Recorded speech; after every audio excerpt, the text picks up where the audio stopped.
In the heart of Charleston, South Carolina, the summer of 1952 was alive with the sound of cicadas and the whispers of forbidden desires. Among the grand homes of this historic town stood Willow Manor, a place of opulence and intrigue. The manor's annual summer ball was a dazzling affair where Charleston's elite gathered to drink champagne, dance, and weave tales of romance and betrayal. Margaret Maggie Whitaker, the shy but strikingly beautiful daughter of a widowed seamstress, had never dreamed of attending such an event. She had been hired to help prepare the gowns for the women of Charleston's high society. But fate, or perhaps mischief, had other plans. A cancelled engagement at the last minute left Maggie with a borrowed gown and a last-minute invitation from the kind-hearted Mrs. Hargrove, one of her regular clients. As Maggie entered the grand ballroom, she felt the weight of 100 eyes upon her. Her emerald green gown clung perfectly to her slender figure, and her fiery auburn hair was pinned elegantly. She was a vision, though she didn't see herself as one. Across the room stood Henry Thornton, a man of wealth and charm whose piercing blue eyes had captured the hearts of many women. But behind the perfect facade was a man trapped in a loveless marriage with the socialite Evelyn Carlyle, a union forged not of love but of convenience and family expectations. When Henry's eyes met Maggie's, time seemed to stop. Henry couldn't resist approaching Maggie.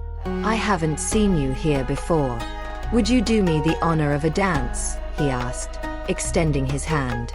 Maggie hesitated, aware of the impropriety of such a gesture, but something in his gaze, a mix of kindness and yearning, made her accept. As they moved across the dance floor, the world around them blurred into insignificance. "You're not like the others here," Henry murmured, his voice low and intimate. "That's because I don't belong here," Maggie replied, her cheeks flushing. "I'm just a seamstress." Henry smiled. "Then you're the most enchanting seamstress I've ever met." Their connection was electric, undeniable. But the whispers began almost immediately. Evelyn, ever vigilant, noticed her husband's unusual interest in the mysterious newcomer. Her sharp eyes narrowed as she plotted her next move. In the days that followed, Maggie tried to forget the man with the captivating smile, but Henry was relentless. He found her at her modest shop, bringing flowers under the guise of gratitude for her work. Their conversations grew longer, their connection deeper.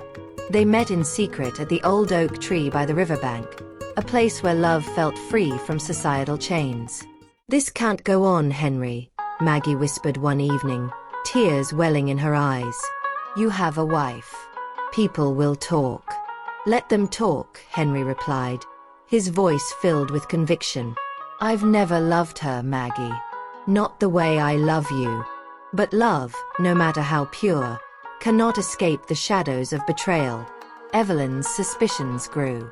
One evening, she followed Henry to the riverbank and witnessed the forbidden dance of two lovers lost in each other's arms. Her heart burned with fury, but instead of confronting them, she hatched a plan. Evelyn's family was powerful, her influence vast. She began to spread rumors about Maggie, tarnishing her reputation. Invitations to Maggie's shop dwindled, and her once friendly neighbors turned cold.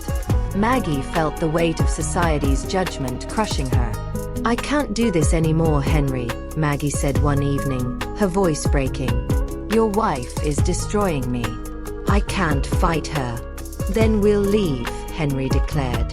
"We'll go somewhere she can't reach us." "Maggie, I can't lose you."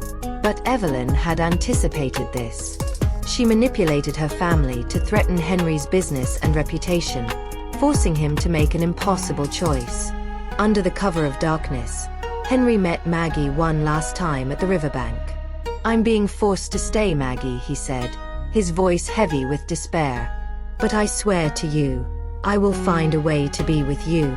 Maggie's heart shattered, but she knew their love could never survive in the cruel world they lived in. "I'll always love you, Henry.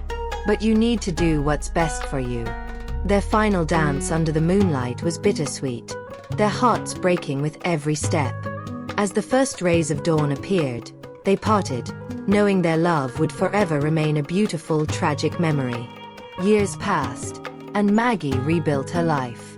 She opened a new shop in a distant town, earning respect and admiration for her skill and kindness. Henry, trapped in his marriage, found solace in the memories of their love. But he never forgot Maggie. When Evelyn passed away unexpectedly, Henry was finally free. He searched for Maggie, finding her in her quaint shop. Time had aged them both, but their love had remained untouched.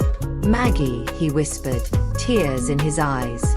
"I told you I'd find a way back to you."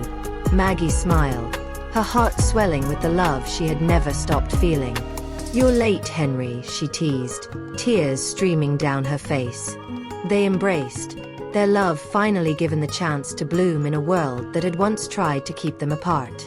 Their story became a tale whispered among the townsfolk, a testament to the power of love against all odds. Maggie and Henry proved that while society could judge and condemn, it could never extinguish the fire of true love.